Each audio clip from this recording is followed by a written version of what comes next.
전라북도 자원봉사센터 불법 선거동원 의혹에 대한 경찰 수사가 속도를 내고 있습니다. 송하진 전 도지사의 비서실장과 비서관 등을 지낸 핵심 참모 4명이 입건됐습니다. 수도권 지역의 아파트 매매값은 떨어지고 있지만 전북 아파트값은 17개 시도 중 가장 많이 올랐습니다. 거래는 줄고 있는데 가격은 오르고 있어 실수요자들의 혼란이 커지고 있습니다. 익산 나눔 곳간이 어려운 이웃들에게 버팀목이 돼주고 있습니다. 이용이 크게 늘면서 지속적인 관심과 후원이 필요합니다.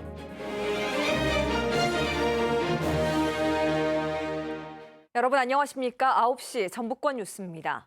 전라북도 자원봉사센터 불법 선거 동원 의혹에 대한 경찰 수사가 이제 윗선으로 향하고 있습니다. 송하진 전 지사의 비서실장과 비서관 등을 지낸 핵심 참모 4명이 줄줄이 입건됐습니다. 전직 센터장에 이어서 현직 센터장도 수사선상에 올랐습니다. 오정현 기자입니다. 지난 4월 전북도지사 경선을 앞두고 민주당 입당 원서 사본을 모으고 정리하다 적발된 전라북도 자원봉사센터. 실체를 알 수 없는 단체를 만들어 지원하고 센터장 채용 과정에서 위법 소지까지 드러나며 논란은 커졌습니다. 경찰은 자원봉사센터가 선거에 이용되고 선거 조직화된 데에는 윗선이 있다고 보고 있습니다. 입당 원서 불법 수집과 정리에 구체적 지시가 있었다는 의심입니다. 자원봉사센터장을 지낸 전 도청 직원을 구속한 가운데 송하진 전 지사의 비서실장과 비서관을 지낸 핵심 참모 4명과 현직 센터장을 추가로 입건했습니다. 경찰은 이들이 가족과 주변 사람들을 민주당 당원으로 가입시킨 뒤 명단을 추려 선거 조직화한 것으로 보고 있습니다. 전북 자원봉사센터가 이런 작업에 구심점 역할을 했을 가능성에 무게를 두고 있습니다. 실제 경찰이 자원봉사센터를 압수수색해 확보한 엑셀 파일 문서에는 권리당원 만여 명의 정보가 담겨 있었습니다. 윗선으로 향하고 있는 자원봉사센터 불법 선거동원 의혹에 대한 경찰 수사가 어디까지 실체를 밝힐 수 있을지 주목됩니다. KBS 뉴스 오정현입니다. 전북 지역에서는 어제 4,116명이 코로나19에 감염돼 신규 확진자 사흘째 4,000명대를 기록했습니다.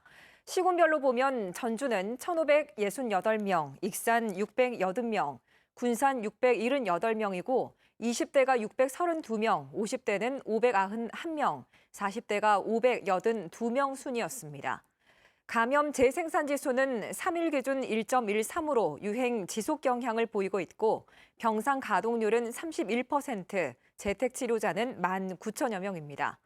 전라북도는 휴가철 주말을 앞둔 만큼 더욱 철저한 방역 수칙 준수를 당부했습니다. 올해 들어 수도권과 대부분 광역시 아파트 매매값이 떨어지고 있는데 전북 지역 아파트 값은 17개 시도 가운데 가장 많이 올랐습니다. 거래는 크게 줄고 있는데 가격은 오르고 있어서 실수요자들은 불안합니다. 김종환 기자입니다. 지은 지 20년 된 아파트 단지입니다. 전용 면적 84제곱미터 아파트가 최근 2억여 원에 매매됐습니다. 한 해 전보다 2천만 원에서 5천만 원 정도 오른 가격입니다. 공시 가격 1억 미만짜리들을 매입해서 그냥 내놓는 게 아니고요. 분천만 원 이쪽 저쪽으로 손을 본 다음에 전세를 마친 이후에 백수자식으로 해서 매매를 하는 것들이 꽤 있어요. 전북 지역 아파트 매매 가격은 올 들어 지난달까지 2.94% 올랐습니다. 전국 17개 시도 중에서 가장 많이 올랐는데 전국적으로는 0.28% 하락했습니다. 경남, 강원, 광주 등은 오른 반면 세종, 대구 등은 크게 떨어졌습니다. 인천, 경기 등도 하락했지만 지난해 같은 기간 13% 안팎의 상승률에 비하면 하락폭은 크지 않습니다. 전북 안에서는 군산시가 가장 많이 올랐고 규제 지역으로 지정된 전주시도 2.45%나 올랐습니다. 실수요 쪽에 있는 주요 단지 쪽에서 수요가 좀 늘어나는 걸로 저희는 보고 있어요. 공시가격 1억 미만인 아파트에도 투자 수요가 있으면서 지금 그렇게 상승을 하고 있는 걸로 보이거든요. 반면 거래량은 크게 줄고 있습니다. 지난 6월 전북 지역 주택 매매량은 지난해 같은 달보다 29%, 최근 5년 평균보다 18.7% 감소했습니다. 다만 지난해 같은 달과 비교한 감소폭은 17개 시도 가운데 가장 작았습니다. 거래량은 감소하는데 아파트 매매값은 계속 오르면서 불확실성이 커진 탓에 실수요자들은 언제 매수를 해야 할지 혼란스럽습니다. KBS 뉴스 김종환입니다. 경제적인 어려움으로 위기를 맞고 있는 취약계층들이 필요한 음식과 또 생활용품을 무료로 가져갈 수 있는 나눔 곳간이 익산에서 운영되고 있습니다. 이용자들이 크게 늘면서 지속적인 관심과 또 후원 절실해졌습니다. 조경모 기자입니다. 쌀과 라면 등 식료품부터 화장지와 비누 같은 공산품까지 기부를 통해 생활에 필요한 물품 200여 종을 갖췄습니다. 지난해 1월 코로나19 등으로 생계 위기를 겪는 취약계층을 위해 문을 연 나눔 곳간입니다. 한 사람이 최대 7가지 생필품을 무료로 해마다 2차례 가져갈 수 있습니다. 신청을 했더니 이렇게 가면 좀 생활에 도움이 된다고 그래서 왔더니 이렇게 많은 도움을 받아갖고 가는. 지난해부터 이곳을 이용한 인원은 모두 2만여 명. 최근에는 치솟는 물가 탓에 가장 기본적인 생필품을 찾는 사람이 크게 늘었습니다. 보통 이런 화장지류나 아니면 이제 쌀 많이 찾으시고요. 하고 긴급하게 드실 수 있는 이렇게 라면류 같은 거 많이 찾으세요. 설문조사 결과를 보면 이용자의 10명 중 8명이 생활 형편이 어려운 취약계층인 것으로 조사됐습니다. 어려운 이웃들의 경제적 버팀목 역할을 톡톡히 하고 있는 겁니다. 관건은 고물가 등으로 갈수록 생활이 팍팍해지는 상황에서 지속해서 기부와 후원을 받을 수 있을지입니다. 실제 지난해 기부받은 물품과 돈을 합치면 10억 5천만 원 정도지만 올해는 3억 4천만 원에 그쳤습니다. 기부처 확보에 사활을 걸 수밖에 없는 구조입니다. 익산시에 위치한 기업이나 이런 단체 같은 데 이제 찾아가가지고 여기 나눔 곳간의 운영 취지 같은 걸 이제 설명을 해드리고요. 그다음에 지원해 주실 수 있는 물품이나 아니면 후원금 같은 거를 이제 여쭤보고. 어려운 이웃들이 경제적 위로를 받을 수 있는 나눔 곳간. 지속 가능할 수 있도록 지역사회가 머리를 맞대 해법을 찾는 노력이 절실합니다. KBS 뉴스 조경모입니다. 전라북도가 추석을 앞두고 중소기업들의 자금난을 덜어주기 위해서 경영안정자금 150억 원을 융자 지원합니다. 지난해 매출액의 50% 범위 안에서 기업 한 곳당 최대 2억 원까지고 2년 거치 일시상환 조건입니다. 창업 1년 이내 기업은 매출액의 100% 한도 안에서 융자 지원하고 서류평가 점수가 낮은 기업도 소기업 확인서를 제출하면 최대 5천만 원까지 빌릴 수가 있습니다. 프로축구 K리그 1, 2위를 달리고 있는 영원한 우승 후보입니다. 전북현대가 일요일인 모레 울산현대를 안방으로 불러들여서 선두 추격에 나설 예정입니다.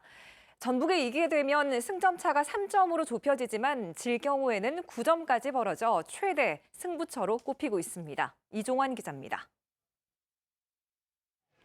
그제 강원전을 이기고 모레 울산과의 홈경기에서 승리해 승점 6점을 얻어 선두 탈환에 나서겠다던 전북의 시나리오. 강원에 1대2로 패하면서 완전히 빗나갔습니다.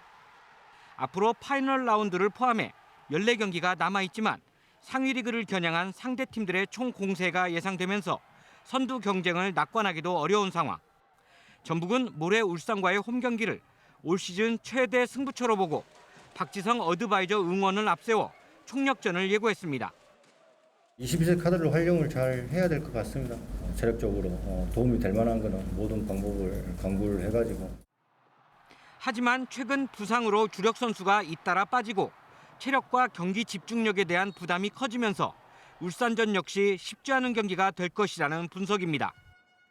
예년에 비해 슈팅 숫자 자체가 매우 부족한 시즌인데요. 이것은 빠르고 창의적으로 공격을 만들어가는 플레이 자체가 잘 안 되고 있음을 의미합니다. 전북 현대가 여러 어려움을 딛고 모레 울산전을 이겨 우승에 한 발짝 다가설 수 있을지 축구 팬들의 관심이 모아지고 있습니다. KBS 뉴스 이종환입니다. 국민의힘 전북도당은 논평을 통해 새만금 하이퍼 튜브 테스트 베드 선정을 환영한다고 밝혔습니다. 9천억 원 규모의 관련 종합시험센터 유치는 전북과 또 새만금 발전의 촉매제로서 전북 경제 발전은 물론 대한민국 미래 교통의 중심지로서 전북의 위상을 드높일 신호탄이라고 밝혔습니다. 또 국민의힘 정운천 의원과 민주당 김관영 도지사 간 협치의 첫 성과물로 전북 정치 발전의 상징으로 평가한다고도 덧붙였습니다. 고용노동부 조사 결과 올 상반기 전북 지역 100인 이상 사업체의 협약 임금 인상률이 전국 최저 수준으로 나타났습니다. 임금 총액 기준으로는 3.4%, 통상 임금 기준은 3.3% 올랐고 전국 평균 대비 1.9%, 2.0%포인트 낮은 수치입니다. 전국 100인 이상 사업장 만여 곳 가운데 3분의 1가량만 조사한 중간 잠정치로 최종 결과는 내년 2월에 나옵니다. 김동구 도의원은 쌀값 대폭락으로 농민들이 고통받고 있다면서 쌀 수급 안정 대책을 세우라고 정부와 전라북도에 촉구했습니다. 양국관리법을 보면 쌀 생산 초과량이 3% 이상이거나 쌀값이 5% 이상 떨어지면 정부가 시장 격리를 하게 돼 있지만 제대로 지켜지지 않고 있다고 말했습니다. 또 시장 격리를 할 때도 가격 결정 방식으로 최저가 입찰을 강행해 쌀값 안정은커녕 하락을 부추기고 있다며 논타작물 재배 확대 시행을 포함한 근본적인 대책을 요구했습니다. 전교조 전북지부와 전북실천 교육 교사 모임 등 전북 지역 일부 교원단체는 성명을 통해서 서거석 전북교육감이 자유학기제와 혁신학교 등 정책 변화를 예고하는 과정에서 초법적이고 일방적인 불통행정으로 전북교육을 과거로 되돌리고 있다며 이에 대한 사과와 책임자 문책을 요구했습니다. 자유학기제와 혁신학교 공모 중단 등 정책 변화를 일방적인 공문으로 지시한 데 이어서 관련 현판을 내리는 등 혼란을 주고 있다고 밝혔습니다. 9시 전북권 뉴스를 마칩니다.